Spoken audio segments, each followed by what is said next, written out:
Arkansas Land Development Corporation. And we are happy to see you all.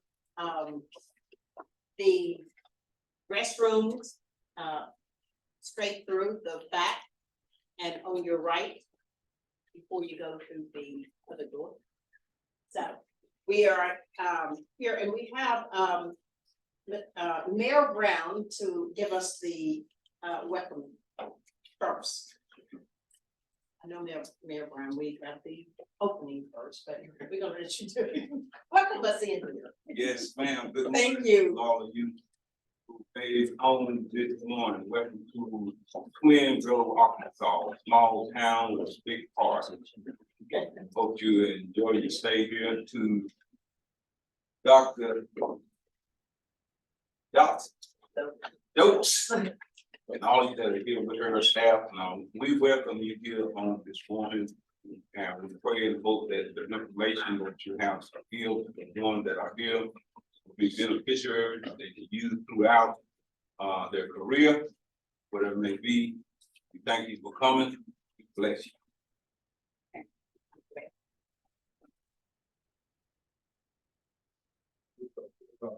Thank you, Mayor. Next, we're gonna have one of our own, Dr. Talisha Jokes, Division Director, Farm Services.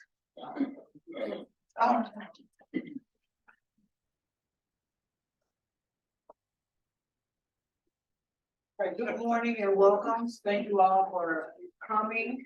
ALCDC, Arkansas Land Community Development. We welcome you and thank you for coming out and taking the time out to come and hear what we have to say and present to you today. Unfortunately, Dr. King was not able to make it. He's been keeping it, so he definitely sends his regards. And at any time, you can contact him, just definitely call and email him that you told him that. If you would like to speak with him, please feel free to reach out. How many, common poll in the room, how many of you getting farmers? Farmers. How many of you cattle farmers? Hay farmers, produce, maybe micro gardeners, all the above. Ladies, if you're in town, they have livestock as well as a petting, so they do different events as well. They are new in town in Jefferson County. They came from Chicago. And so they're moving their farm from Jefferson County to our type of happening. So that is a welcome. Anytime for either one of us aside, I forgot my name tag, sorry again, I'm Dr. Joe. So any one of us can help you and ask your questions. Please make sure you sign in or have signed in. I think everyone has. There's plenty of information out here for you. If you need any of it, just please take it with you. And also at the end, we have evaluations on the table. Tell us your true opinions. We would like to know your feedback and different, whether it's a different day, different time, early. If you want to see different information, so that is what we are here to do, give you all the information that you need so you can strive, thrive, and grow in your respective positions, farms, or whatever you're going and producing. So with that, I will turn it over to Ms. Barbara, and thank you all for coming out again.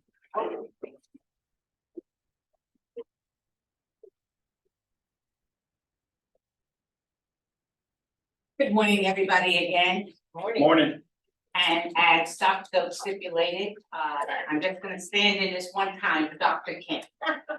Arkansas Land Development Community Corporation is committed to improving the quality of life for residents of the service area, which we service 42 counties. We have regions that we break them down into. We have the Southeast region, which covers it covers Arkansas, Ashley, Bradley, Chicop, Cleveland, DeShane, Drew, Lincoln, and Jefferson.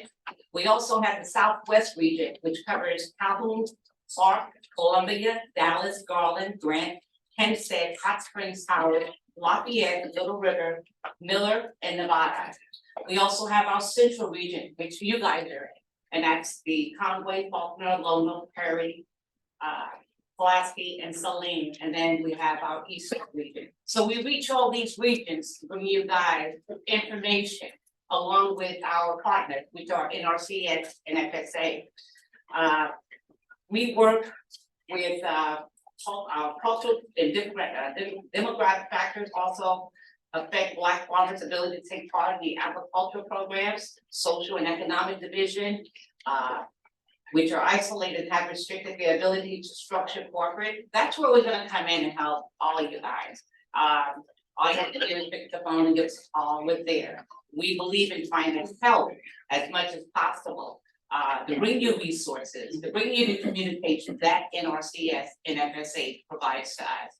And if you have any questions at the end of the program, we will have a question and answer session that Dr. Douglas and Albert could probably answer more of the questions and, you know, I can answer because I'm public relations. Thank you.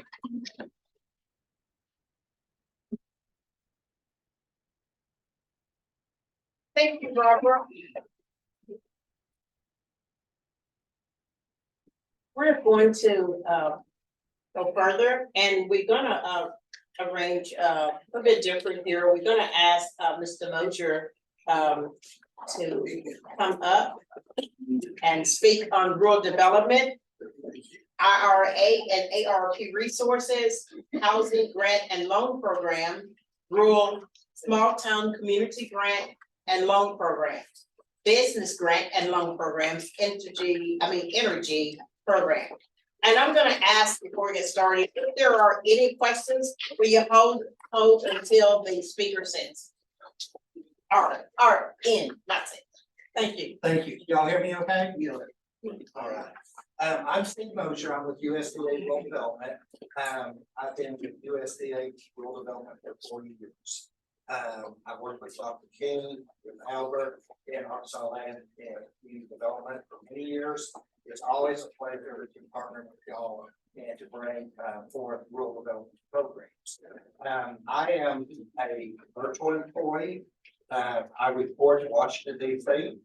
I cover 12 states in the South, which is effectively the Southeast Conference, plus Puerto Rico and Virgin Islands. And I live here in Arkansas, not in a little town called London. And at one time, I was a beginning farmer. That was many years ago. I had farmed big cows for over 40 years. We were farming doing it on site. I understand how hard it is to get started in farming. I understand how hard it is to stay sustainable in farming.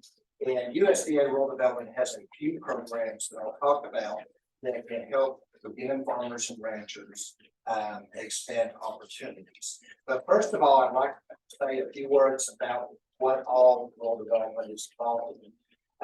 We have effectively 3 pillars. USDA Rural Development and it's part of our support structure. One is rural housing, where we provide opportunities to live the American dream, either through a guaranteed program or a direct program to own home ownership. We also have programs that help rehabilitate existing homes, either through our housing preservation grant program or through our 504 program. And I meant to mention at the very beginning, over there on the table, there is our program matrix. So make sure you pick up one of those. This has all of our programs with USDA Rural Development in it. It's going to tell you a lot of things along the top.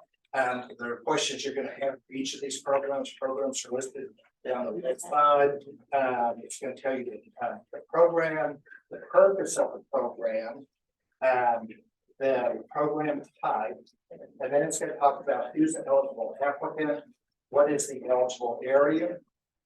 It's also going to talk about the authorized purpose to be used in the program, the typical amount of assistance, the rates and terms, which do change from time to time, so keep that in mind. Key success to that particular program, when the window of application is available, when to apply, and who to contact. And on behalf of Jill Floyd, our state director, on the front of this, We have our program directors and our area directors also, and I meant to mention at the very beginning that Jill Floyd, our state director, sits in the beneficiaries, and also enjoyed partnering with Arkansas Land Organization.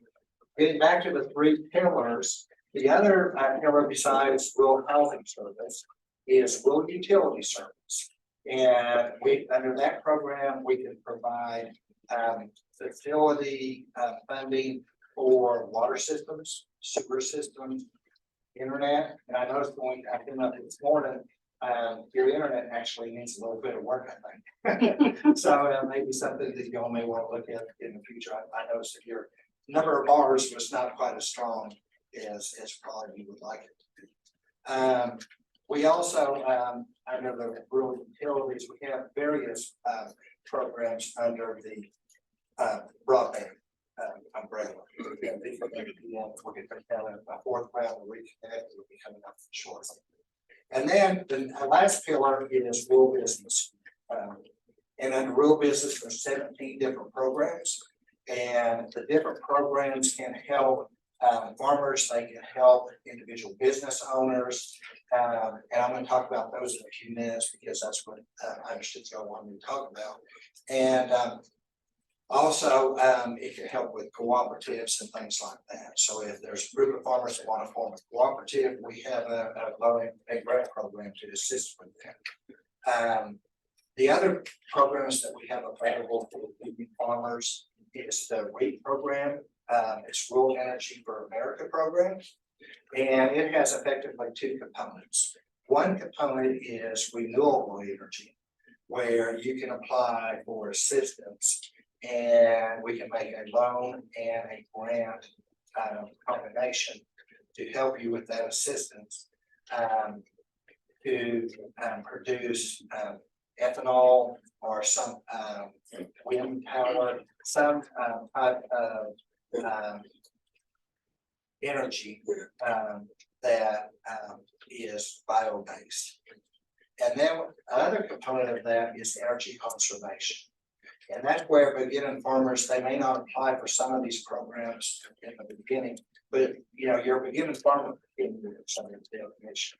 So as you get started into your farming operation, you may need to replace some electrical efficiency items. Under the REAP program, it was a 25% grant program. It is under the IRA program, it's been increased to 50%. The remaining part of the project can be a 50 or 25% grant, and then usually the producer has a non-guaranteed portion of that, about equal to about 25%. It can be a cash injection, or it can be a non-guaranteed. But yeah, a lot of the programs we call poultry operations, they replace school sales, lighting, insulation, brooders, things like that that actually consume energy. And we help you get better, more efficient equipment that helps your operation be more sustainable. Saving dollars in the long run. I've seen in the REAP program that a farmer has went in and replaced some dryer motors on their vans or in a poultry operation, and actually the energy savings pretty much pay for the rest of it. So it's a great program.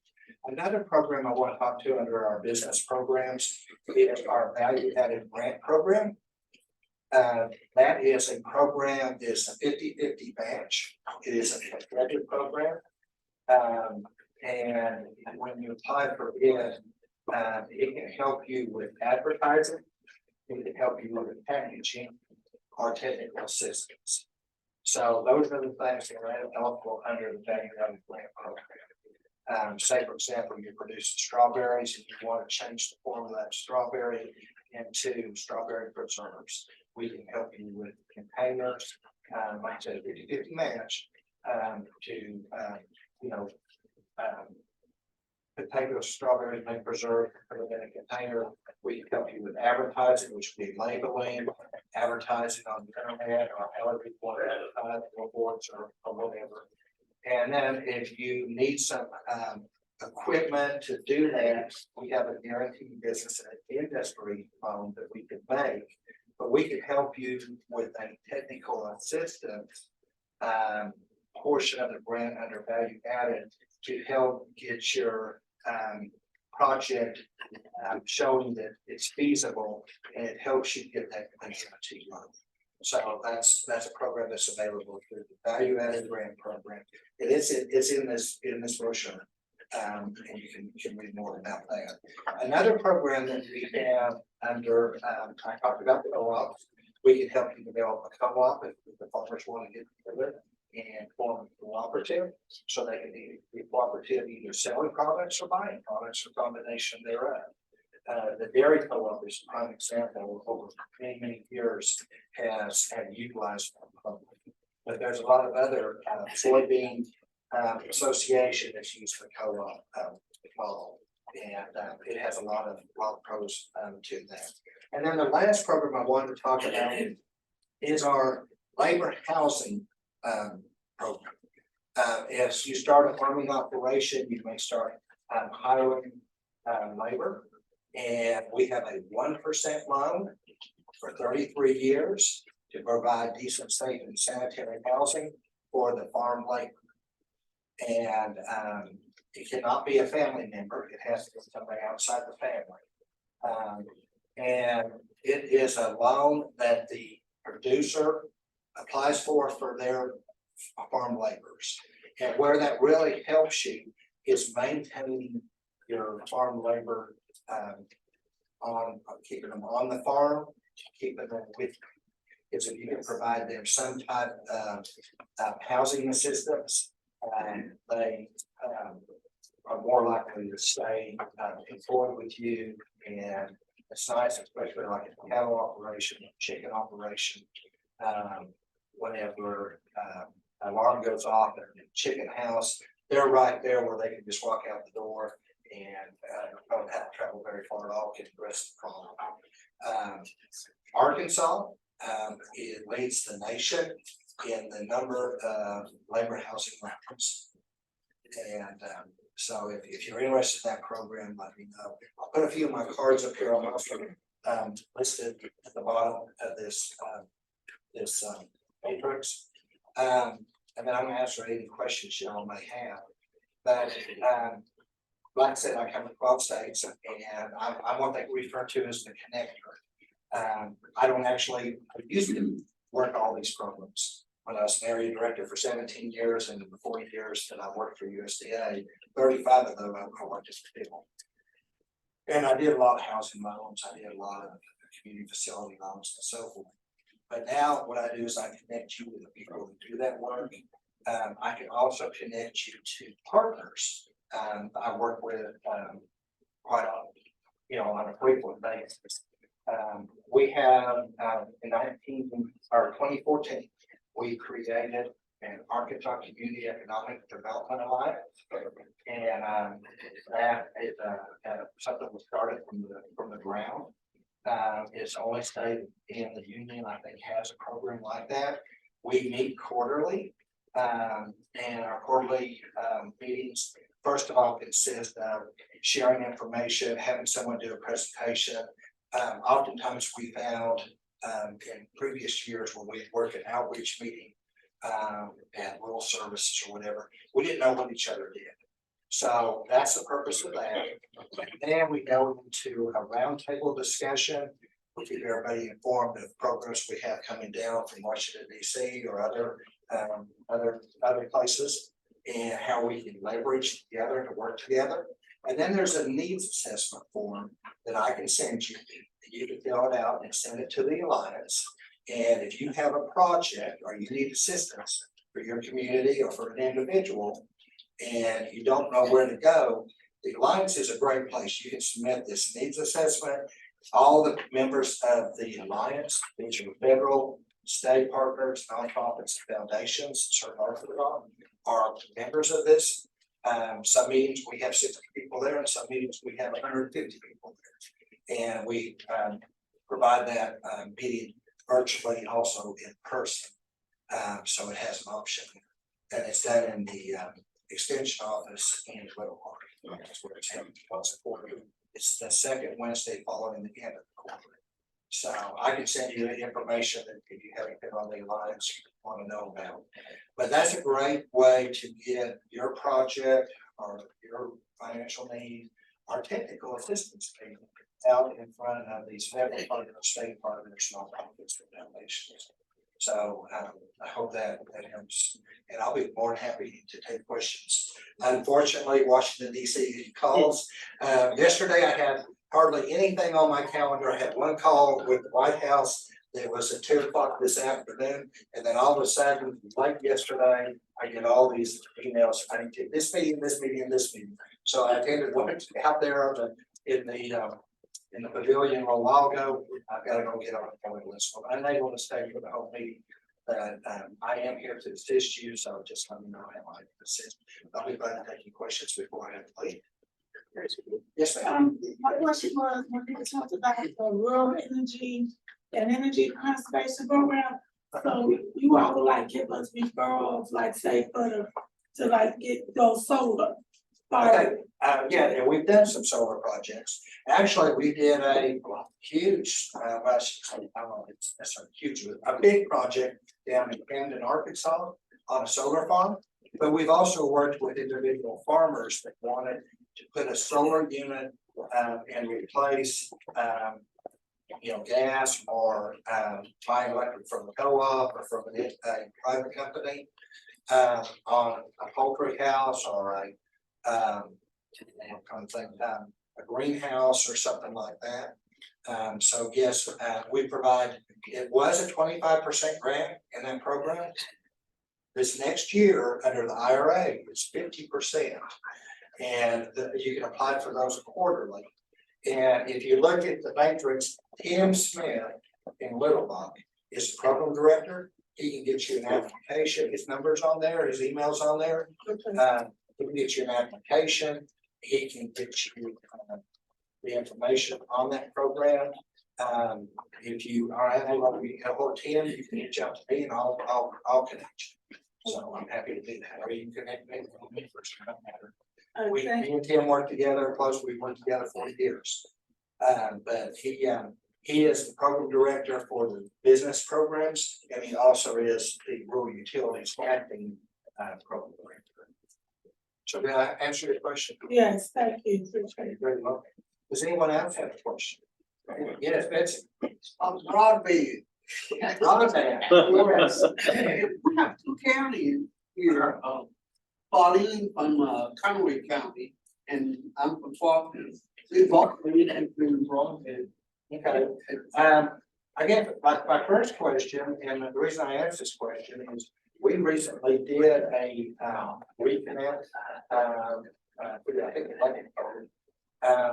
with a electric co-op, Arkansas Valley Electric, which is over in the western part of the state. Is your energy? And gonna do Faulkner. Who's your energy provider? Is it Entergy? Entity. Okay. Then that's probably, you can reach out to them, first of all, and tell them that, you're interested in getting the rural development program through them to provide you rural energy. Or you can reach out to me and I can connect you to our general field representative that does broadband. And he'll work with you directly and help you find an organization to apply. Okay. Sometimes a community can apply, but typically it's usually an electric co-op or a telephone co-op. Are usually the best. Right. And we're talking about broadband. Yep, Betsy, you send me an email, say, connect me to broadband, I'll Okay, connect you to our GFR. He's in Louisiana, but he covers Louisiana and Arkansas. okay, thank you. You're very well. And there was a question over here. Oh, I was just gonna ask the same question about broadband, because my thing, though, you're saying that it has to be the community organization or maybe the mayor itself. Typically, yeah, it's not an individual. Right. usually. there have been individual companies that have applied and gotten awards across the nation at times. But usually it's either a company or a co-op, either electric or telephone co-op. So, but you don't have that many energy companies like, you know, you got APNL, you got North Little Rock has a different energy company. Yeah. So are you partnership with all these energy companies here in Arkansas? We can, but they have to apply, and that's where you have to. Ozark Electric up in Northwest Arkansas is currently doing a project also. The telephone company out of Huntsville, I think, is also utilizing our program. And then one last question I want to have about your farm labor. You mentioned earlier about farm labor that Arkansas is really ranked #1 as far as. At volume of those loans, yes. So is that where, as an organization or as an individual farmer, they can actually go out and apply, have Sure. extra help going out? Yeah, it's a 1% loan. I don't know anywhere else you get 1% money. Maybe NRCS has some programs. If there's anything, I don't know where you get 1%. Now, the rest of the farm programs we call them our sister agencies, NRCS and FSA, which is a huge part of USDA. They do a lot of the work and you're gonna talk about that in a few minutes. But we do have a few programs just as farmers. And usually it's after you kind of get established, but if we get a farmer, I work with Alvin up here quite a bit. And my understanding is definition is still 10 years. If you haven't filed Schedule F for more than 10 years, then you're still considered That's correct. so. I hope that helps. But I'm always glad to be here at Twin Groves. Yes. Information, or you work with the Eintunnel Hoop House, it's project? NRCS will. Yeah, they're gonna talk about it. Okay, all right, Good question. So for a smaller town and city, say if they need a fire truck or assistance, do you all have any programs for that? Yes, community facility programs. It falls under rural housing. I thank you for bringing that up. I think I failed to mention the community facility program. And Bessie said that actually she's working on the project right now on the facility. We've done medical clinics, about anything a rural community needs. We've done community buildings. I think we financed this one originally. We have done schools, like the kids' school over in Helena. We've done volunteer fire departments, volunteer fire trucks, police calls, search and rescue. There's an organization out of Clarksville that does a lot of search and rescue in the river. And we've made them loans and grants. The community facility program is limited to 20,000 population. And the area you serve, the median household income determines how much grant you're eligible for. And David Kirshner, I know Betsy knows David, in Little Rock, you tell I connect you with him, or you can go to him and go away. And he will look at the area that your project is, and he can tell you the grant eligibility. And you can run anywhere from 0 grant up to 75% grant. So it's based on the median household income. We do medical clinics, we do hospitals, medical, and we also have a distance learning telemedicine program that is also a grant. And I just wanted to see if you could just run through the 504 rate, please. Okay, 504. Yeah. I need to make a lot of notes. Yeah. It's a 1% loan unless you're over the age of 62. If you're over the age of 62, you can get a grant up to $10,000. It was $7,500, and it's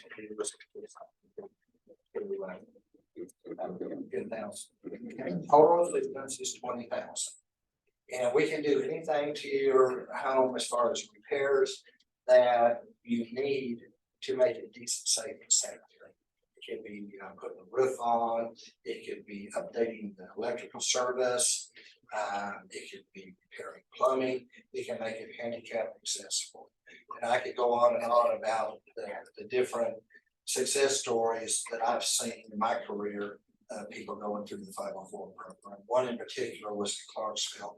A lady had to quit her job to take care of her mother because she's now in a wheelchair. And she applied for the 504 program.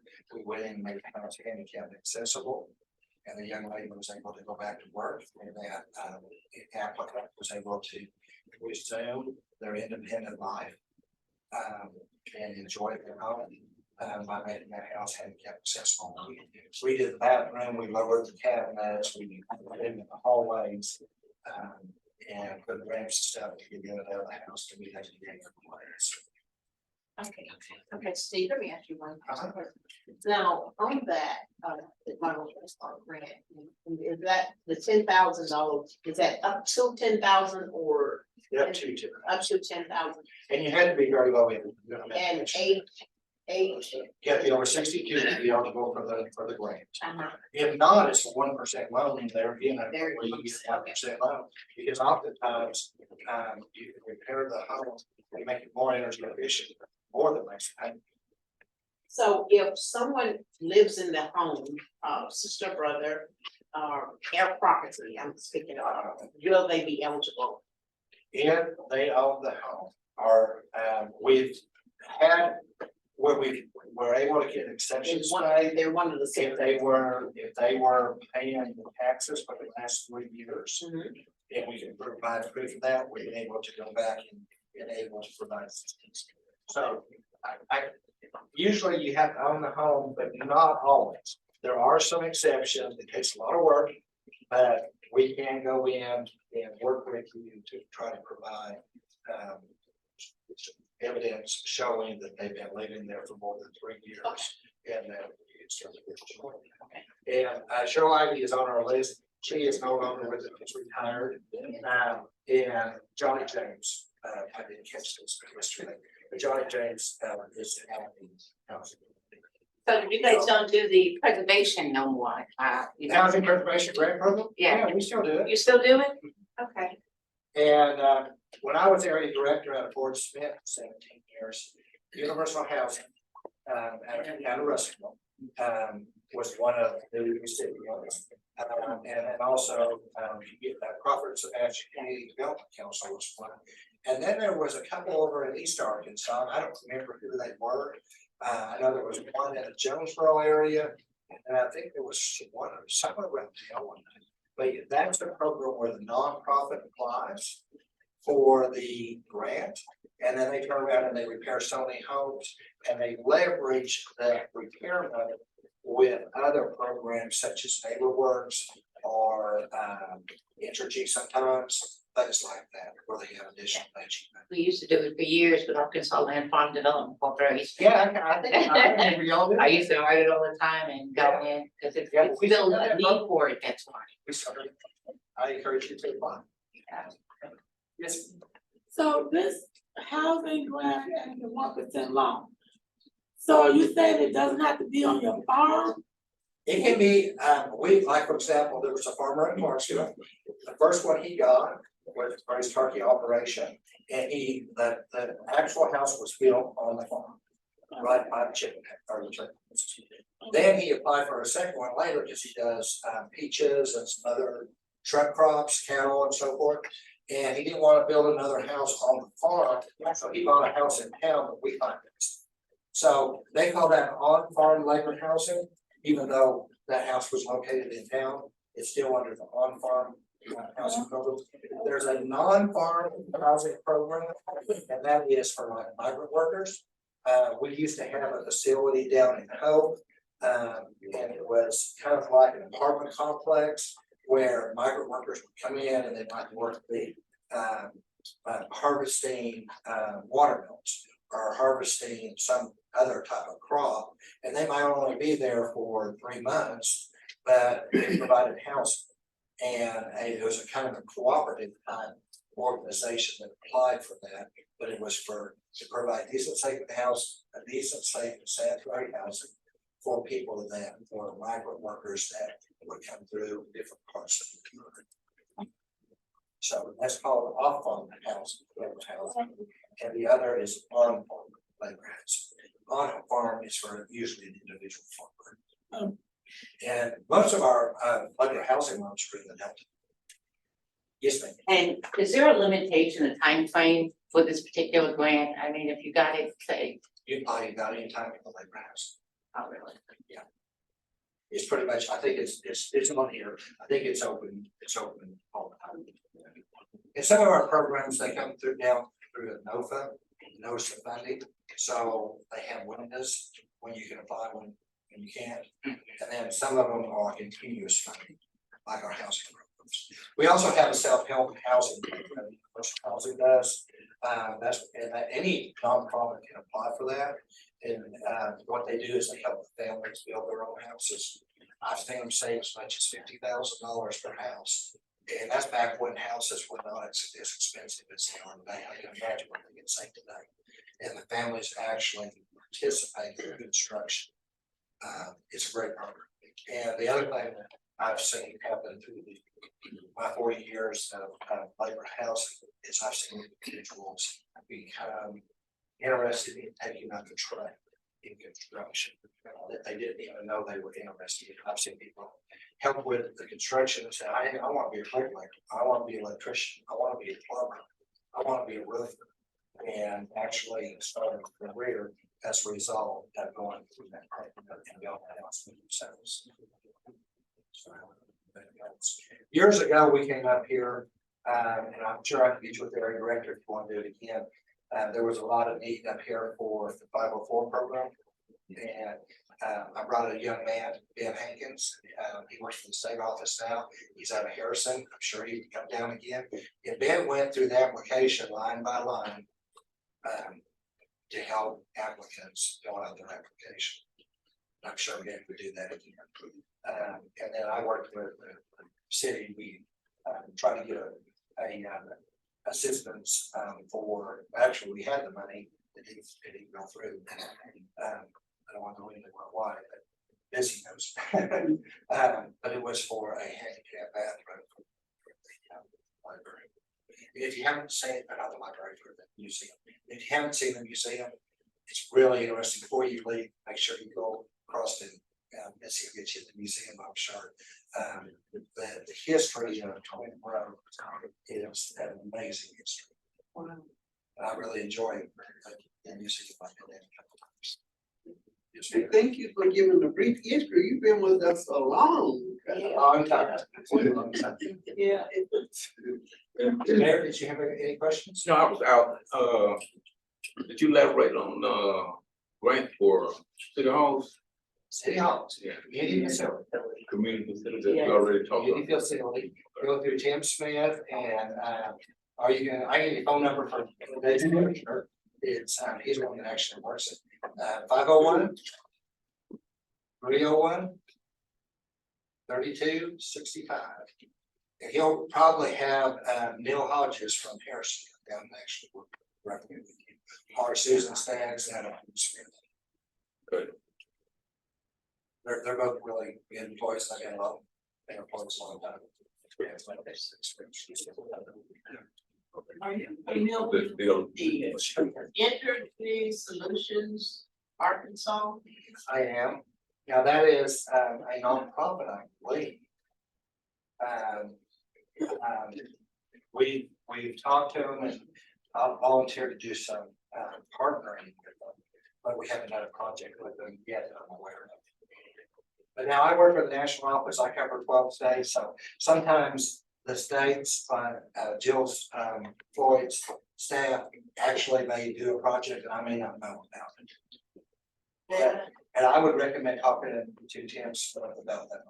Yeah, may I share what I know I'm Yeah, presently it's involved in a program of Energy Solutions.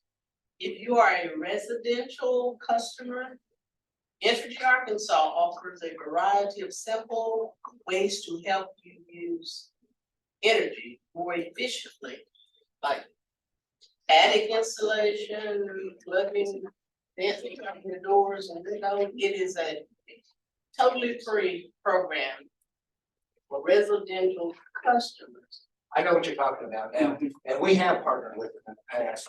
We did certain things, they did certain things. I'm trying to remember, what's the lady's name? I can see her face. She's part of the alliance. I can get you connected if you need to. No, I have a contact. Oh, you have it. I am presently have. Oh, okay, okay, great. It's totally free and. Okay. Well, we'd like to partner with you if there's some things you can't do. No, I don't. My home is, let's say in my attic, I have like this 4-inch backing. It's a 6-year-old. Yeah, we need more insulation. And so they have gone up in my attic and done an assessment, they've caulked or whatever, plugged around Yeah, the pipe.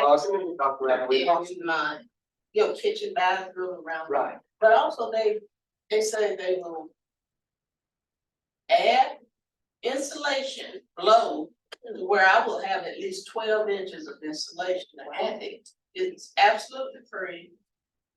My cousin has like a 60-year-old home, they've done his. They're doing mine, they plugged air vents all around my doors, I'm saying, and it's absolutely free. For entity customers, that's why I just wanted, gets to share that. yeah. And I have the contact number, the gentleman left me several cards that I gave them out to my church members. He said, anyone you know who wanna contact me, that you qualify, and reason I mentioned this 60, 70-year-old home is because mine's 6 years old, but that one's like about 60.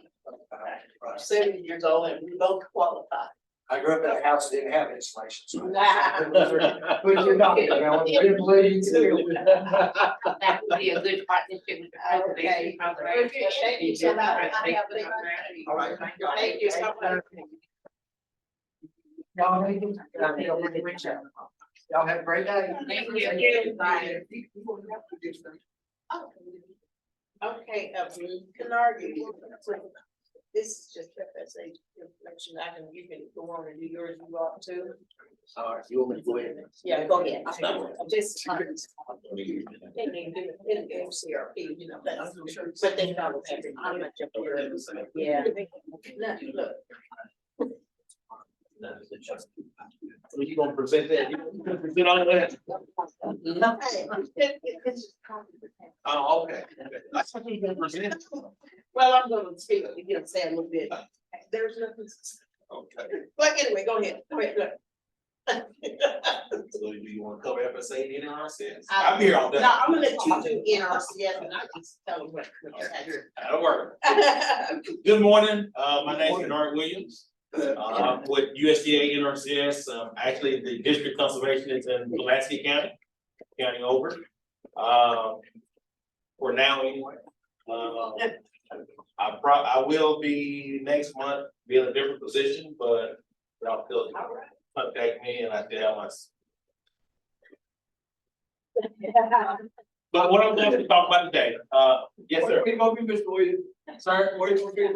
The top secret?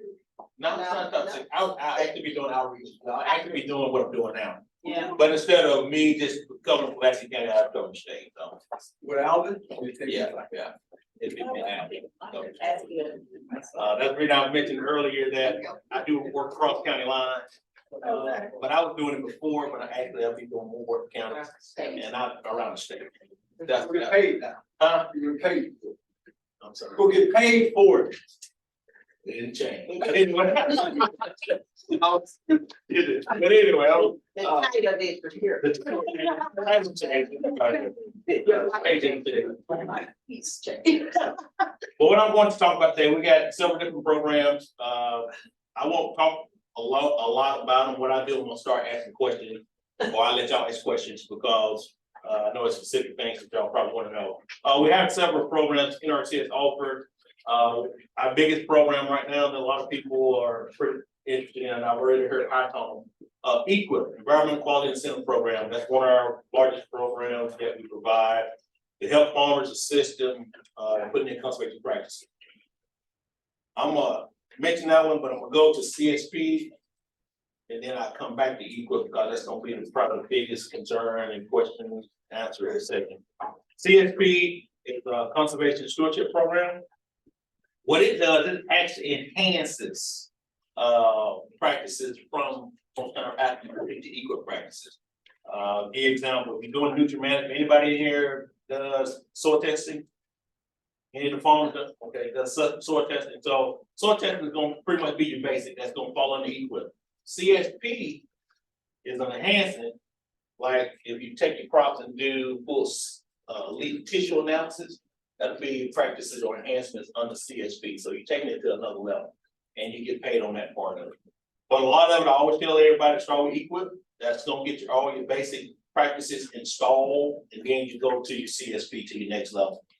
We do have a conservation easement program, and what that does, it take production, land out of production, and it pays, I don't know the exact number now, but it'll pay you a lump sum to do a lump sum permanent easement, 30-year easement. I don't know if they still have 15-year easement or not, but what it does, it actually store it back, plant trees, put it in a wetland area, you're not using or you plan on retiring, you don't wanna sell the ground, get it around and actually pay for it to leave it at that state. Now I'm gonna roll back to equip. Equip, what we do under equip, we actually provide a lot of conservation practice. We had a big initiative this year, urban conservation. And under the urban conservation is where we did a lot of the seasonal high tunnels. And a lot of those practices that was covered under high tunnel, was the micro irrigation system, the mulching, the nutrient management, the pest management, irrigation water management,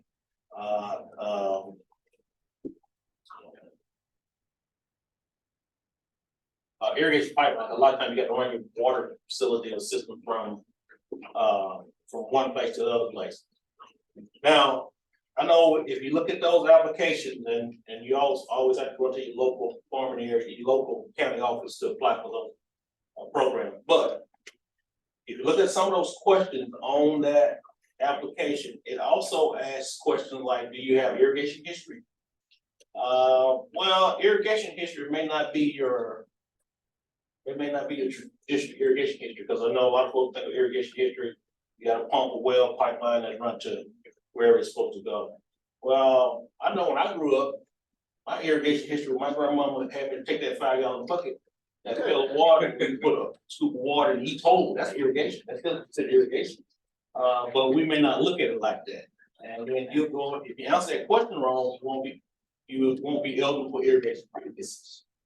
But you do have irrigation history because you actually water each one of those plants, regardless of how you got that water to that plant. So those are things that you need to remember when you start filling out these applications, these forms, going to these different offices, and filling out applications. If you have any questions or concerned about anything, call us. Or you call me. Actually, my cell phone number is on my business card, and it won't change. Even though my position may change, my cell phone will still be the same. You can always call. So that's what we're in our CS. We have several different initiatives going on right now. We also do, did you say you was cattle operation? We do a lot of practice for cattle operation. As long as you have your perimeter fence, we can call here on fencing, call here on cross fencing around pasture planting. Right. And this pasture planting includes the seeds, the fertilizer. You know, if you need lime, because first you do a soil test, so you can do that. So the water tanks, water lines. Also, if you may have areas that you can't get water to, you can also do a well. So I don't know if have you taken any advantage of NRCS programs? Yeah, I mean, Okay, well, good. Well, and that's what I'm talking about. You can do those enhancements even for CSP. CSP can do enhancement on pasture ground. So once you get all that stuff installed, all your practices installed, sign up for CSP. It'll actually pay you to enhance that and go above. So that'd be a good program to do. I'm gonna turn it over to you all and let y'all ask me questions and see what you need. I wanna kind of focus on what y'all needs are today. What y'all wanna get out of our program, what y'all would like to know, information y'all like to know. So I'm gonna open the floor up. Well, anybody? Yes, ma'am. So we need our soil tested And so how do we get started? Do you all come out, or do we need to give you a soil sample? How does that work? Good question. With the soil sampling, we don't come out and do it. You can take your shovel, small shovel, most of the area gardeners have a little small shovel.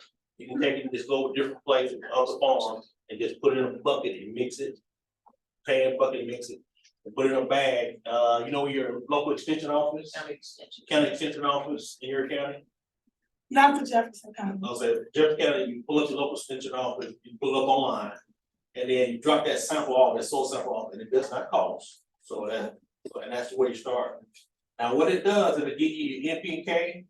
Sometimes it'll ask you, they need to know what crops that you gonna grow.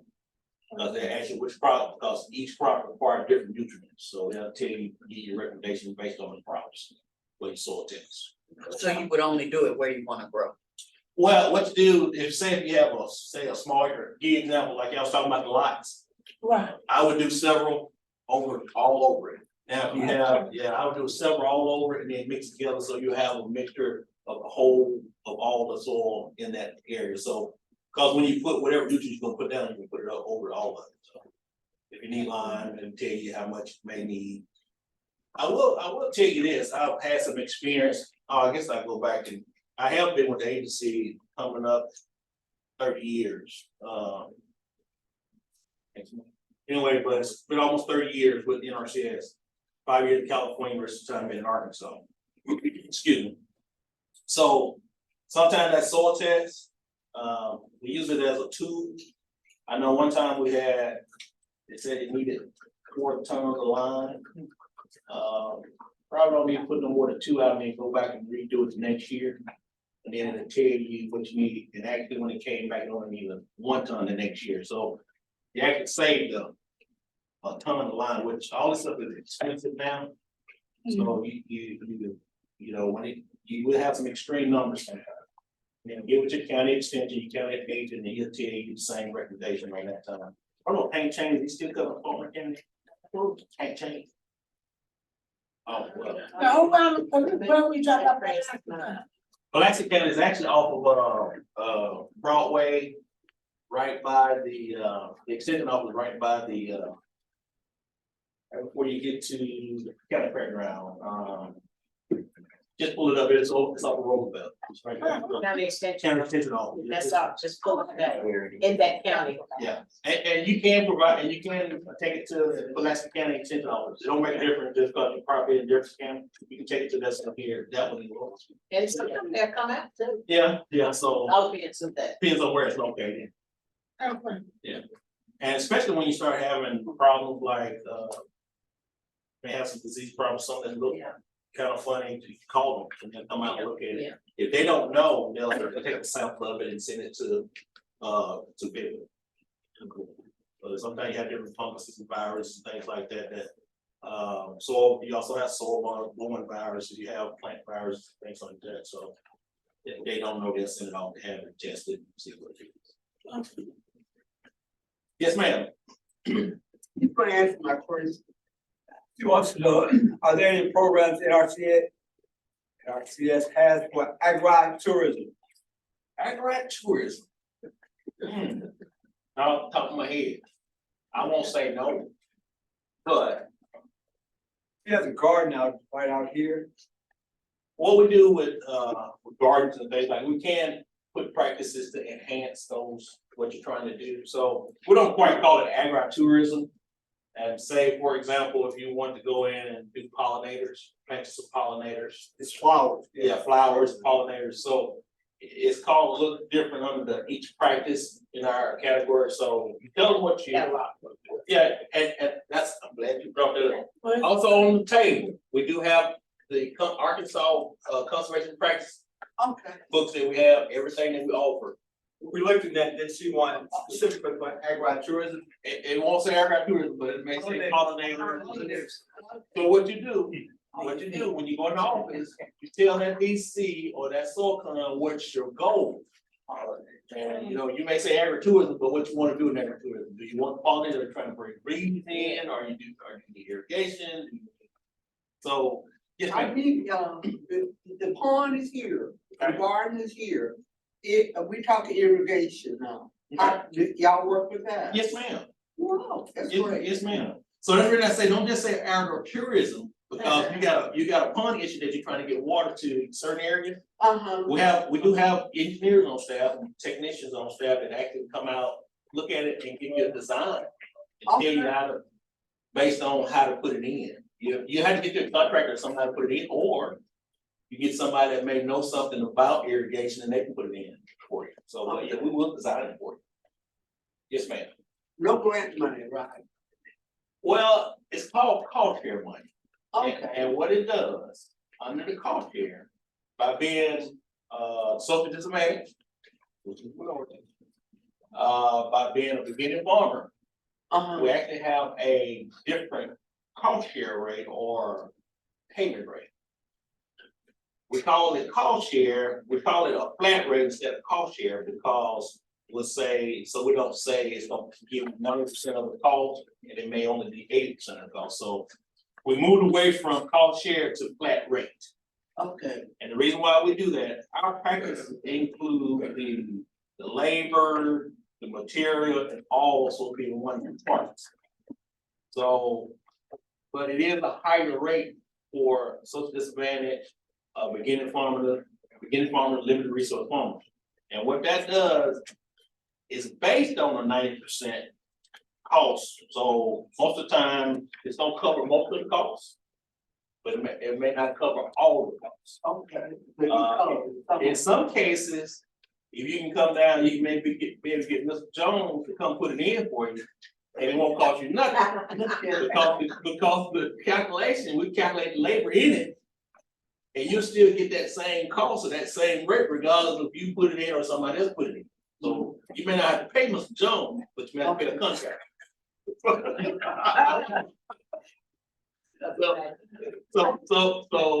So we won't call it a grant, but technically it's a grant, Okay. but it may not cover your whole cost. Okay. Yeah, so. I'm gonna have to go to your NC In our kids' office, what county are you in? department. Oh, it's Conway, it'd be Conway, you know the John Deere place? right Oh, there? I've been there. Oh, okay, yeah, yes, ma'am. Okay. So this is one of our program projects. Yeah. So they need, so now what they need to do is hook up your pump Right. and some pipeline to run it over to your garden. That's my next step with my. Call it off, that's right. Okay. And right now you're watering. Oh, waiting for the rain now. Yeah, you probably watering by hand or rain, so yeah, we got irrigation, we just putting it out there with our, by buckets. Or by whatever y'all watering it and say, you got irrigation. Now you go and say, well, no, I don't have irrigation. They say, well, we can't do irrigation right. But even though you've been watering, hand watering, so anyway, I'm sorry. Did I answer everything for you, ma'am? I'm coming. You got everything, Get everything? answered? Well, he's been, this is just Dylan here, he's been watering it with a water. Right, that's irrigation. Irrigation. That's irrigation here, yes. Right. But we won't, normally we don't consider that as irrigation, but that's irrigation. Okay, So you do have irrigation history. right. Yes, ma'am. So now you can go in the office and say, yeah, I have irrigation history and I wanna run water from my pond to water my plants. You need pipeline, you're gonna need a pump. So you're gonna need the valve that comes out. You want micro irrigation system, and what that does is you just turn it on. That's that lay flat, that lays down and it's just water drip down and it's sufficient. It saves your water, saves your time, but it's sufficient. You don't have to take it. It saves water, at the same time. So this has been dry, so you really can put it in practice that saves the water. Okay. All right, young lady, I'm back. So, what is the program, or is that the correct name for, I think it's urban farming for the lot in North Louisville? It's gonna be EQIP, and that stands for the Environmental Quality Incentive Program. And we call it EQIP. You go in the office, everybody know, you go in the office and say, hey, I want EQIP. They gonna know it, right on top. Okay. They pray when you say, you better be. Yeah, you it's still holding it. All she knew. Yes, sir. So what if like you sign the contract and then like now the price of things is up, do y'all negotiate that money price on? Most time that money is locked in, but they did this, the inflation, whatever the name of it is, each year, well, let me take that back, the last 2 years, they have given, or DC, they always got the allotted now. When the contract is locked in, you lock in at that price, but they have been providing some additional, they call it, last year was car, this year was its payment, so it's two different. But anyway, it was to deal with inflation of the cost. Now, not guaranteed they'll do it every year, you know, after the year start over October 1st, with the money we may be running or not. But we will eventually start back, so every year has to be allocated from DC. So the last 2 years, yes, we have had some supplement to make up that, but it's not guaranteed every year, so. The contract may be locked in. The most important thing to do whenever you do those contracts, try to get it installed as soon as you can with some prices. Because what it is, when you get that price, it's gonna be real close. But next year, everything's been going up, so try to get it installed as soon as you can.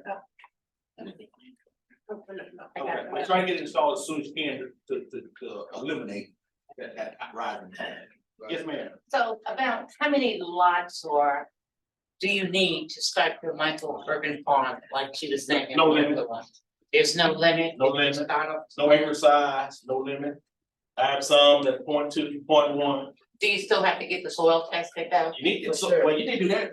You need that from jump on.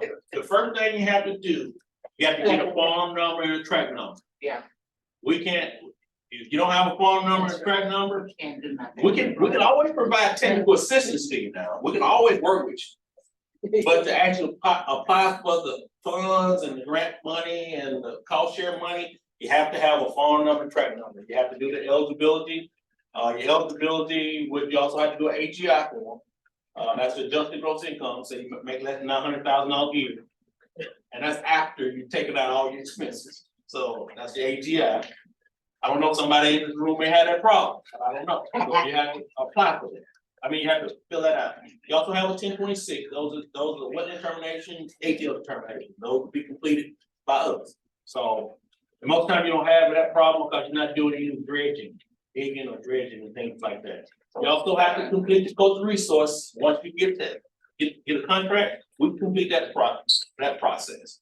You take a few months to get that done, but all that goes with it. We'll make sure each office will let you know what steps you have to do. If not, definitely call and ask. If you have any questions, call the local office. If you feel like you don't have that information, leave the local office, call us. You got my cell number. Everybody got my phone number. Call. Ask, say, hey, is this right? Or do we supposed to do something? Do we need to do something different? What we need to do? That's what we're here for. So what's the time frame? You know, I mean, Well, for another great question. Time frame, I would say 1st of October. But that's kind of on the line right now. So our fiscal year start over in October 1. One good thing about eQuip is continuous sign up. That means you can sign up anytime. Now, we do have cutoff periods of ranking, when we have to rank them or when that fund pot for that fiscal year stops. But you can sign up anytime. I've had some folks sign up the last couple of weeks. And I always tell them to sign up so you don't miss it. If you don't miss it, we go ahead and put you in the system. Now, you may get a letter saying that, do you want to continue your project? Because the fiscal year change over, that's just preliminary work, but you know you're not missed that system. So we'll go ahead and put in the system, we'll assign you a track number, not track number, but a contract number. We'll assign all that. It'll say you didn't get funded this year, would you like to continue? You can call the local office, say, yes, I want to continue with my application. And then you'll be deferred to the next year. Yes, ma'am. So for that county land, can we still go back to the person in Jefferson County? got the farm number or the phone should contact in Pulaski County? They're gonna be, Pulaski County, gonna be covered by Lono. Everything. Jefferson County, will be in Jefferson County. Some offices, some counties you're running to that, there's not a FSA office located, but they do have a service and office in adjacent county, and that's how Pulaski is. Pulaski actually have two options. You can actually go to Lono or you can go to Middle. You don't have many counties that they give you two options, but we have two options. So, don't wait for my. But we do have two options, and most people use Lono, a lot of times it's closer, and a lot of time they already know what's happening and going on with the urban, big urban initiative, urban pushing, and as well as the road operation there in the Delta Valley. Any other questions? Mr. Williams. Yes, sir. Question regarding, micro urban farm, Yes, sir. how relevant are they in the community? That's where most of them, 90% of them are. That's small town. Small. Yes, sir. We don't distinguish because it's small or not. So biggest, you have to go in and apply. Now, this is a key thing. Tell me you want to sign up under the urban, because we have different categories. Say you want to sign up for the urban conservation, urban initiative. Now, I do my thing a little bit different. There's some of the other counties that you don't have. I'm gonna put you in every pot that I can put you in. And we get funding, we have multiple different pots funding categories. I'm gonna put you in every one of them. Okay, all right. I guess I didn't, my questions regarding here at the community and senior citizens that we have here, think about starting a program. Okay. For those guys, they will be under the same topic that you're talking about, as far as If you want to start a program now, are you looking for funding funding, for to start that program? right, education, all that stuff. That's probably going to fall up under the agreements.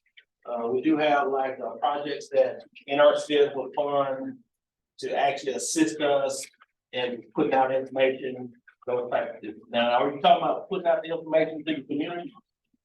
Or are you actually talking about installing those practices? Installing our boat. Installing those practices. Now, as of installing those practices, you can come in and have them come in and sign up. But if you're looking at a community organization actually trying to provide that information to the community, and you want some assistance, we do have, can't think of the name of the program, but right now, but I can get it and get it to you.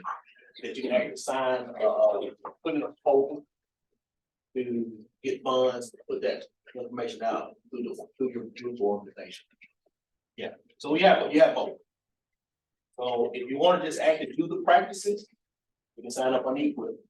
But if you're as a community organization and you want to assist you with getting that information out for NRCS, we also have a program we do that actually just like it's not a resume, it's a proposal.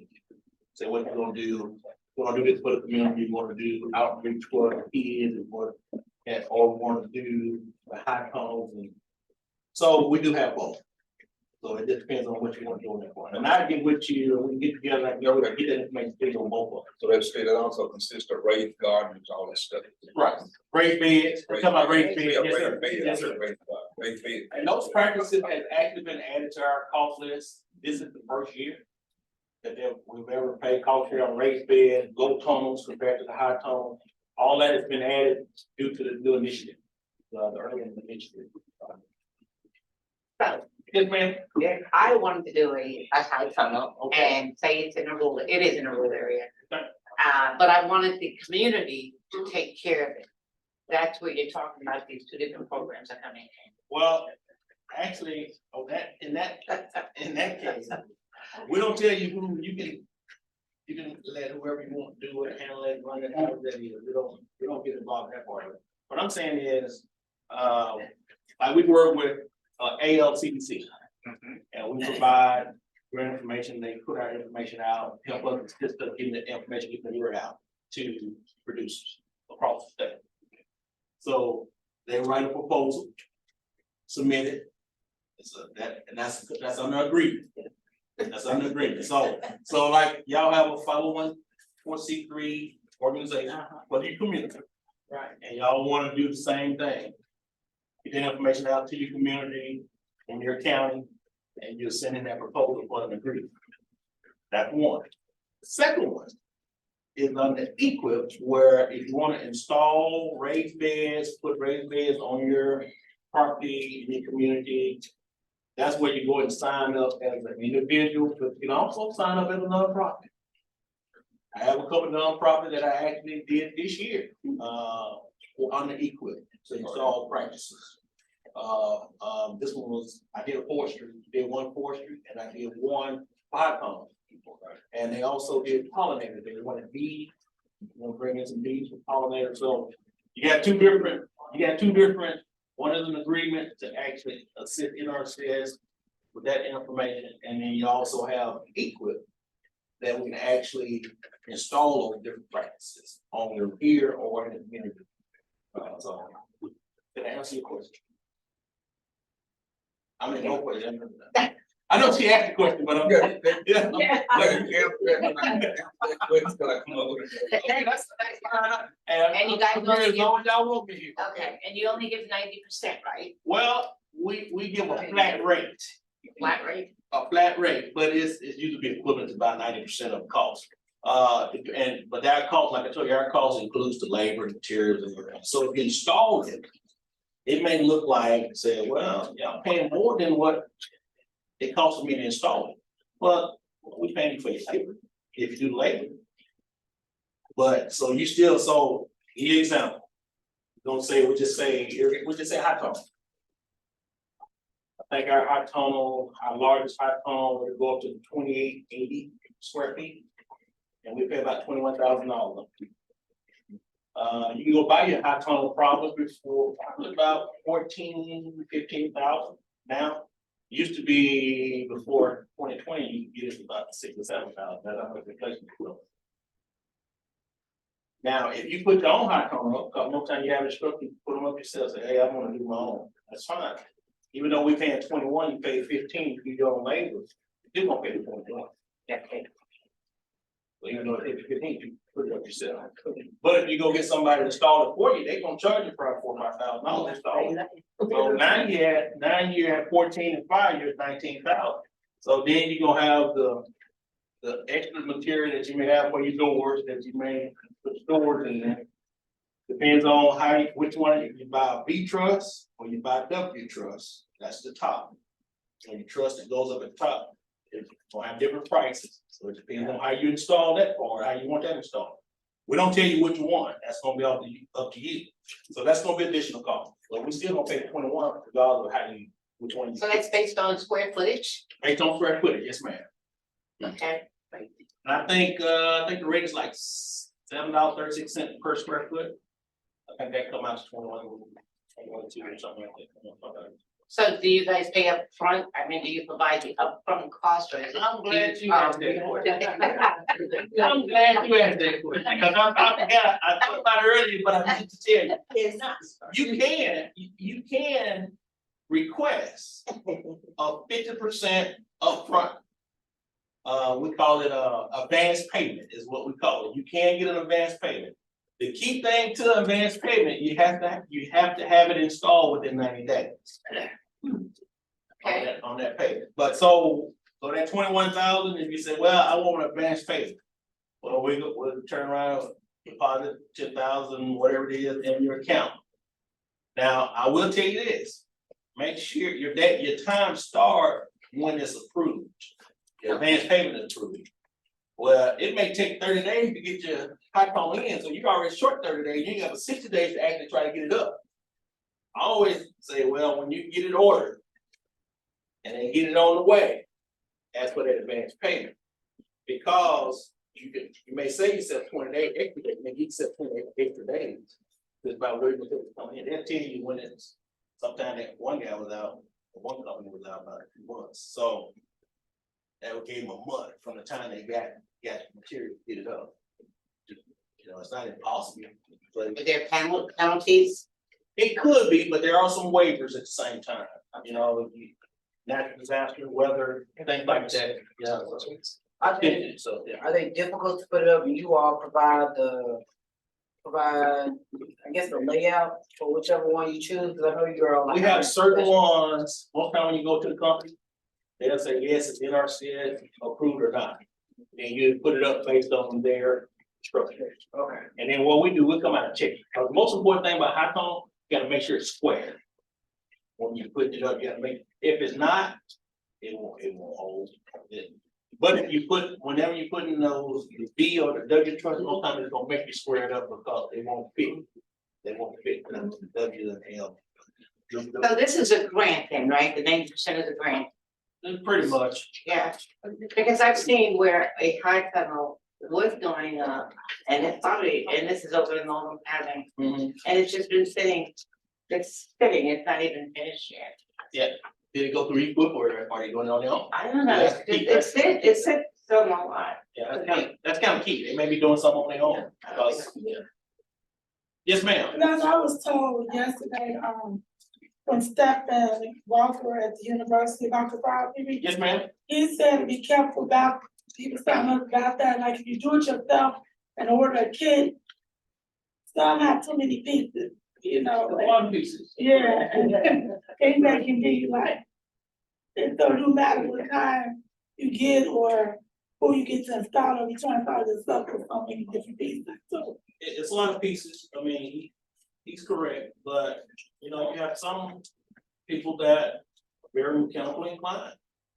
You have a lot of farmers that do a lot of that work on their own. So if that's not for you, you get somebody to install it.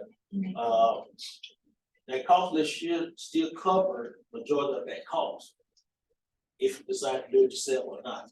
So still cover the majority of that cost. Yes, sir. So say if you got more than one contract. Okay. That's 90% on each contract. On each contract, that's correct. That's another good key point. Yeah. You can have multiple contracts. You can sign up for multiple contract every year as long as it's not the same item on that. It can be on the same property, but it's not, as long as it's not that same particular practice on that, in that particular spot. You may go right beside it, you may apply for another high tone for next year, that's okay. You can do that. So you may have two contracts with two high tones on the same property, they will be side by side. We have that. I actually have one producer that have three, so. But he's done it over the last 6, 7, 8 years, so he's been applying 1 year, and so we got actually 3 that, you know, so it's okay. This one. Yes, ma'am. My question relates to the high tunnel hoop house Mhm. application process. I applied March 2022. Okay. On this plain mistakes under funding process.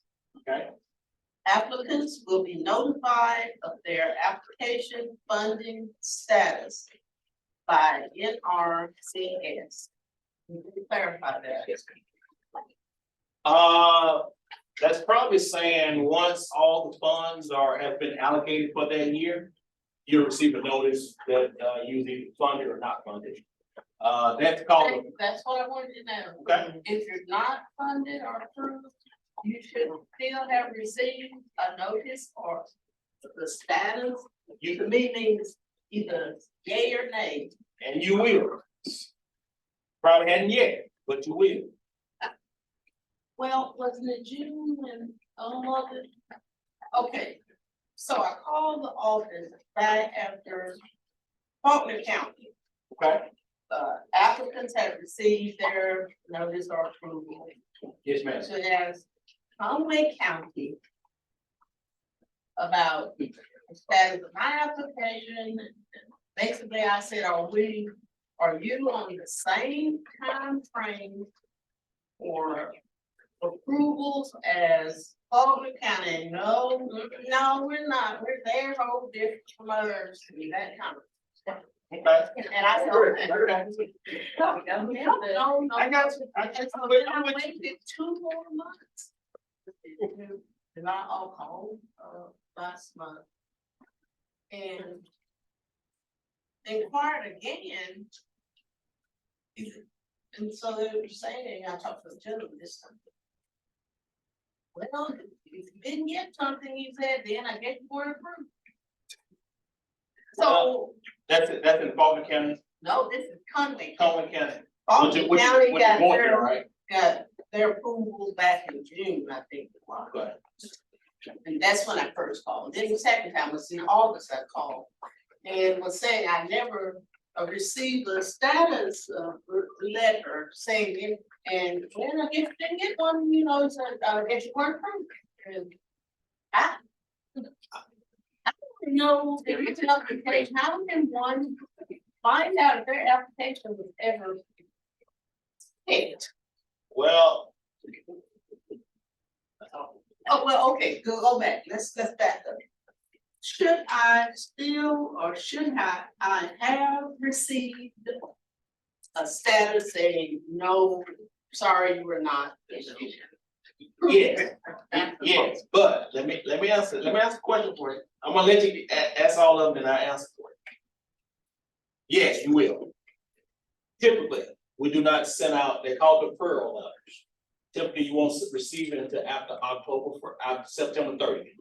Oh, okay. Because, let me tell you the reason why. We are actually, you know, we have 2 days left in this fiscal year. Our fiscal year goes from September 3rd to October 1st.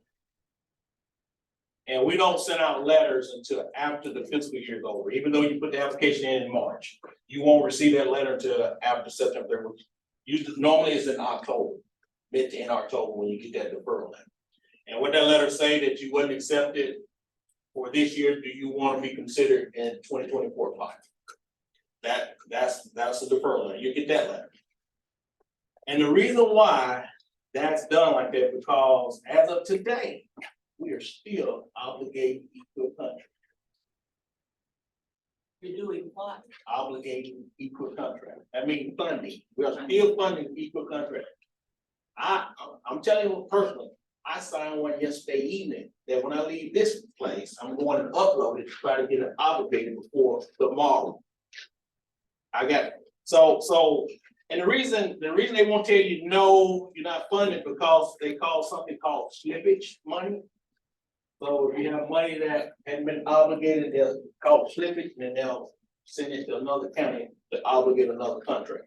So they have slippage money and it comes out.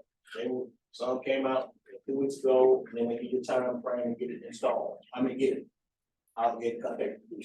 That's the reason why we won't send those letters out until October. Yes, ma'am. How many applicants do you approve per county each? Now that information I don't have. I only have Pulaski County. I only do Pulaski. So I'm currently the DC in Pulaski County, so I don't know any other counties. I don't have the information yet. I may have it once I switch position, but right now I don't. I'm serious. I'm serious. I only cover Pulaski County right now as we speak, so I don't know. And also each county has different pots. They have a local pot. They have a state pot. We have a statewide national pot. So, and then the urban initiative actually came out later, which the urban initiative came out. They did a special sign up all by itself on like regular equip. Now, you can get equip, you can get a high tunnel under regular equip. You can also get a high tunnel under the urban initiative. So you actually have 2 pots of money. Now the cutoff for the regular, I think it's been March or April, but urban, it was like July, August, anyway, I don't have the exact dates. So we had 2 different cutoffs for 2 different programs, and they both were equal. One was the urban initiative, one was regular equal. How does one know what particular programs your application was? They always, well, this is what they do. And this is, they send notifications out from the state level, and a lot of times they just post them. They're posted. It may not be the local office that actually does it. So each office is different. So you have to, each office, I can only speak about my office in Atlanta. So I don't know how that office handle and put their information out to the company. So it's urban initiative, and what was the other? Oh, program? your regular general equipment. So you can actually get hot tunnels on the phone. And they did have different sign up dates and cutoff dates. Yes, ma'am.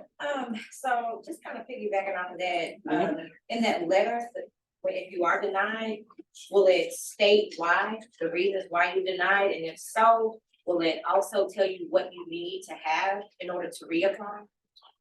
I don't know exactly what's on in that letter, all the details in that letter. Normally, what I do in Pulaski County, you get that letter, but you got to reply back. Because if you don't reply back, then it's going to either cancel it and say it didn't reply back.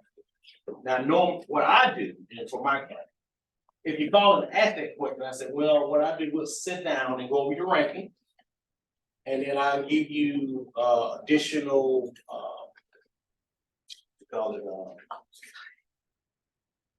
different optional, different resource concerns that we can look at to increase your possibility of increasing your score, because everything have a score on it, your ranking score, to increase your score for a better opportunity to compete for the next round of buckets. Okay. That's how I do it in my case. Okay, and then what happens if you don't receive a letter? Like, what do we need to do?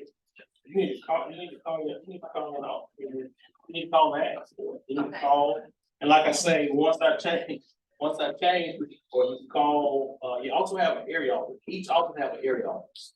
So that's area office, like the supervisor of that area.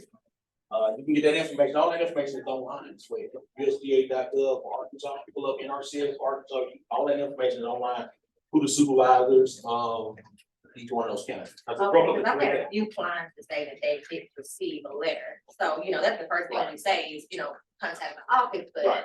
If there are any other measures that they're not getting any feedback from Contact them. the area office. Contact the area office. Okay, But the reason I want to let you know, you're gonna come out to after October 1 and 5. Now, this year may be delayed a little bit, it depends on what goes down this weekend, so it's working on, so. We don't know on that part, which we have no control over. Yes. Yes, ma'am. I'm here all day now. I know we're at 4 o'clock. Yeah, go ahead.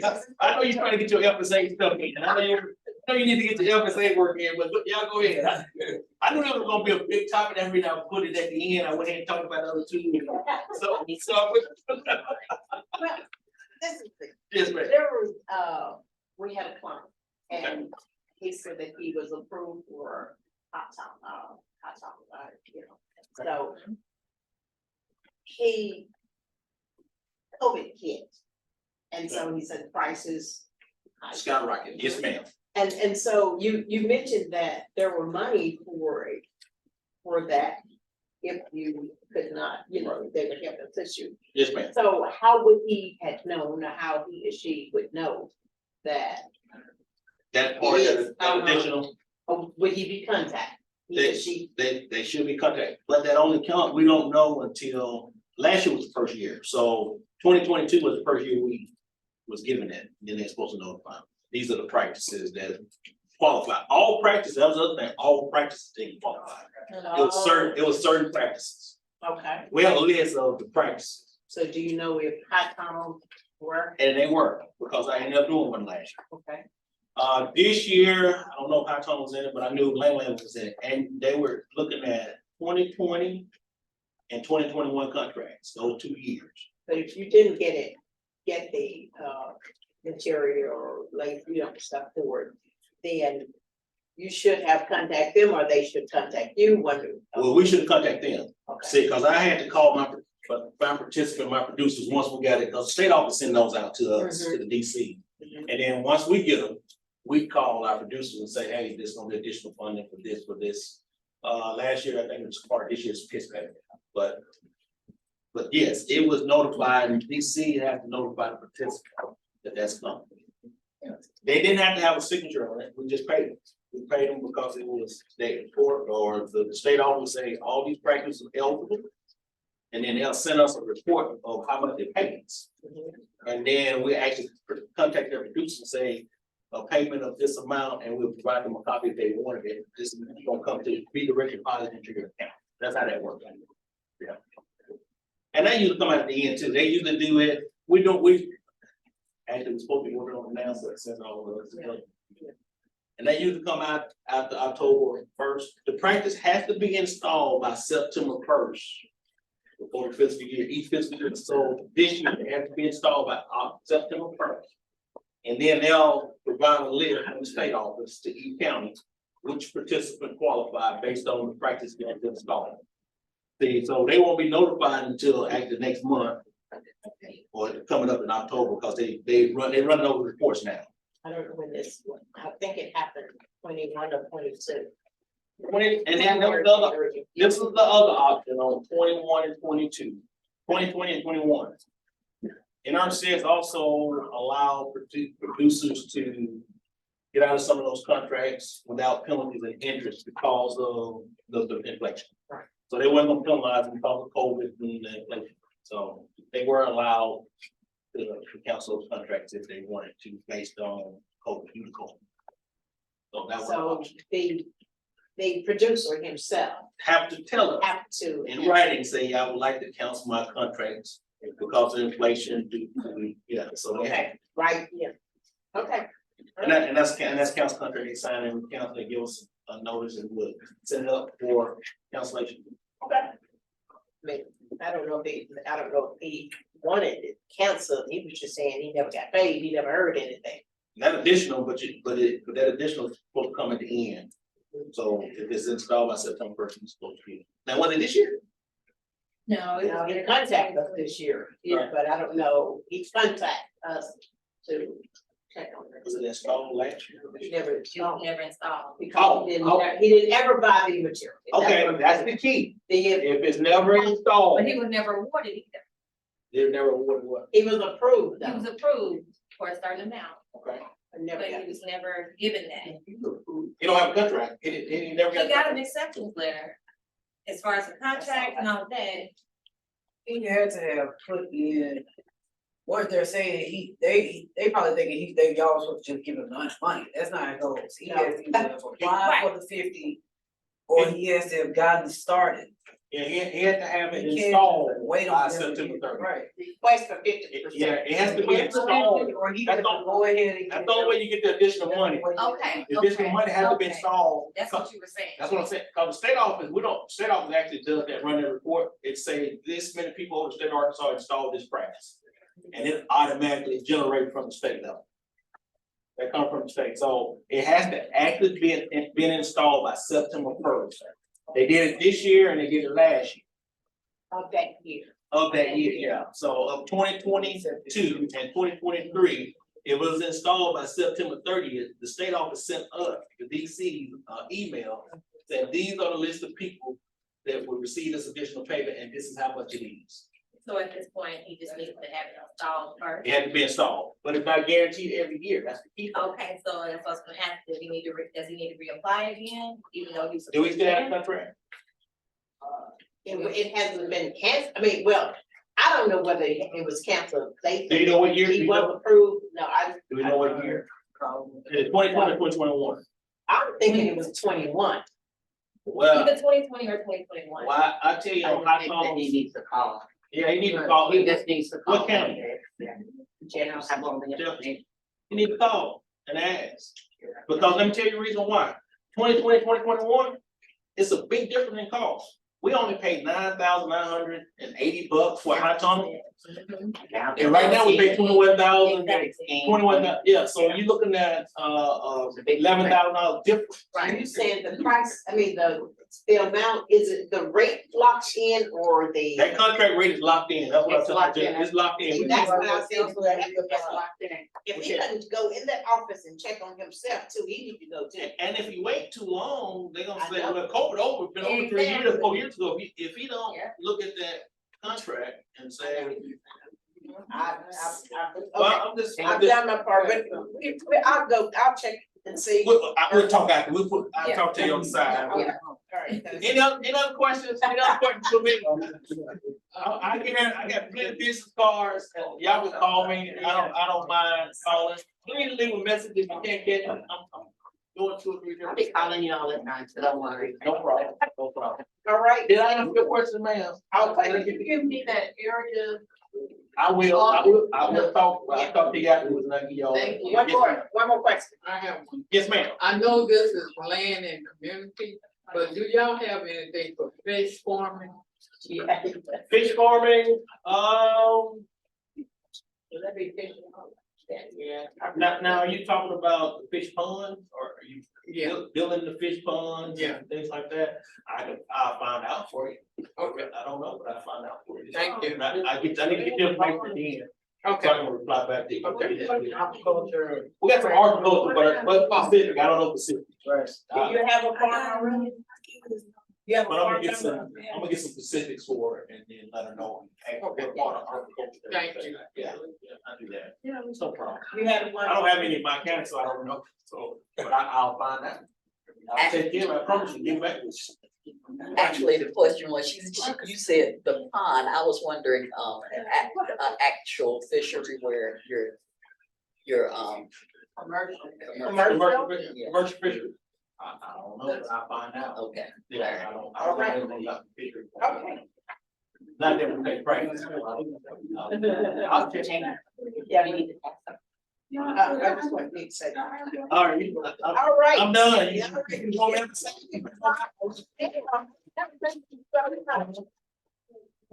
I'll be here. Good Oh, yeah, information, great information. Deborah Boland from, Conway, Faulkner, Perry County Farm Service Agency left information here. I'm gonna go just briefly, and I can assure you, we're not being any way very long. She, said that she had to leave because payments came in last night with, USDA to begin issuing $1.75 billion to agriculture producers through critical emergency relief program, and I heard some of you said, yep, got that, cattle and all. And it says that the U.S. Department of Agriculture today announced that it will begin issuing more than $1.75 billion in emergency relief payments to eligible producers, farmers, and livestock producers.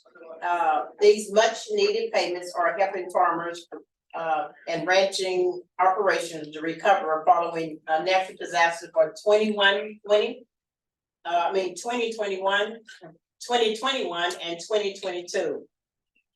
And it says this week, FSA will issue more than $581 million in 2021 and 2022 drought and wildlife emergency relief to eligible ranchers.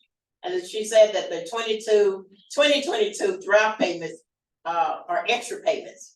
And said FSA is closing out the emergency livestock relief program for losses suffered in 2021. And two payments are estimated at $115.7 million. Said ranchers who lost grazing acres due to drought and wildlife and receive assistance through ELRP, which is the Emergency Livestock Program, a relief program. One will soon receive a drought and wildlife and say. What it says here, ranchers who lost grazing acres due to drought and wildlife and receive assistance through ELRP phase 1 will soon receive additional payments through this. So the second payment will be equal to 20% of the 2021 gross ELRP phase 1 payment.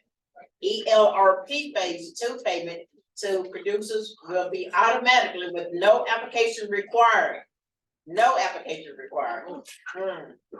In April 2022, FSA staff processed more than 100,000 payments through ELRP phase 1 and paid eligible ranchers more than 600 million for year 2021 grazing losses.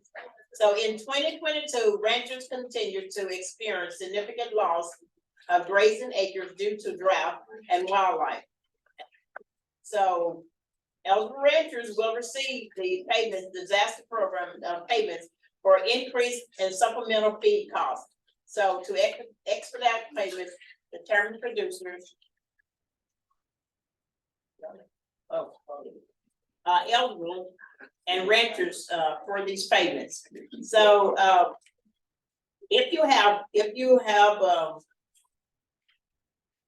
any, livestock in these programs, you just, you call 501-354-2000, in Morrison, Arkansas. And her name is Deborah Boland. She's a CED. If you have any questions. So, it's today. Yeah, very possible. So you all, you know, check that, that's money for you. Also, I have, information on discrimination financial assistance program. I don't know how many know about that. Oh, okay. So have you experienced discrimination in USDA farm lending? Section 22007 of the Inflation Reduction Act authorized $2.2 billion in financial assistance to farmers and ranchers who experience discrimination in USDA farm loan programs prior to January 1, 2021. Now, if you feel that you are one of those people, I want you to apply, and you can do it online. I'm gonna leave these pamphlets here, and also we are here, we have applications to apply. If you feel that you were discriminated at that point prior to January 1, 2021, you can do it online. Visit 22007 apply.gov to access the application. E-file to find resources near you. So that is available to you, and if I were you, I would look at that. Oh,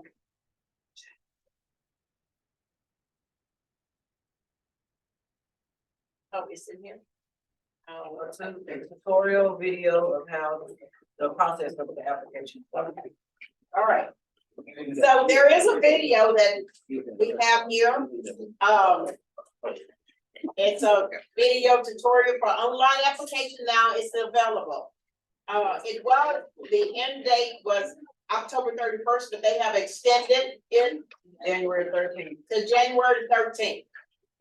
So, but we do have it in the booklets. We have applications here on the site here for you. Also, she left information on your county committee.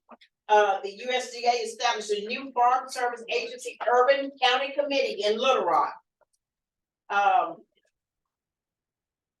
So it's joining 26 other cities with a committee focused on delivery of USDA Farm Service Agency programs to urban producers.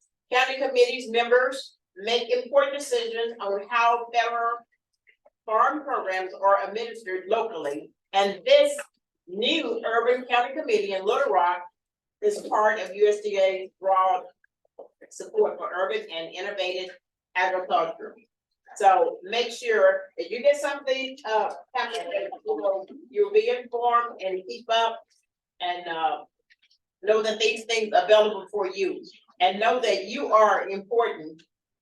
Those offices are there to help you, and you go in there and let them know this is what information that you heard and found, and you're knowledgeable now. And if you don't get anything, call us. As Kennard said, reach out to NRCS, ALCDC, Rural Development.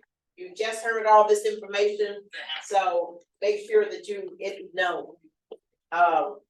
Also, she left information on type of microloans. There's two types of microloans, or farm operating loans and farm ownership loans. And the micro loans are issued to the applicants directly from FSA. So operating microloans can be used for all approved operating expenses authorized by the FSA operating loan program, including but not limited to thought it was gonna tell me the amount of money that. But it does. For operating microloans, eligible applicants may obtain up to $50,000. The repayment term may vary and will not exceed 7 years. Annual operating loans are repaid within 12 months or when the agricultural commodities produced or sold. So, if, for ownership micro, loans, eligible applicants may obtain a micro loan up to $50,000. The repayment term may vary and will not exceed 25 years. So interest rates are the regular, FSA farm ownership rates in effect at the time of loan approval or closing. So, but like I said, here's another one, the other one is, applicants may apply for microloans totaling a combined maximum of $100,000 up to $50,000 from a farm ownership and loan up to $50,000 for, operating loan. You can go online and find this out at, fsa.usda.gov/microloans or farmers.gov. But all this information is here for you, and make sure that, if you have any questions, ask us before we leave. And I'm gonna put all this information that she left here, for you guys, and that's it. There's any questions? Did you say she would take the applications today or Making that money and paying them back. She said it right. She said that she is trying to get it out today because of the closing that's possible. We don't know, but the shutdown may happen. It's very clear that it may happen. So that's why she said she wanna get in there and make those payments. So you're gonna get one now. No. Okay, all right, which is. So I'm gonna put them out here for you. All right, I just wanna tell you, thank you, for coming. And I hope we have, given you information that I believe that you can. Beautiful. Good job, good job. So much. Good job. Thank you all for coming. Okay.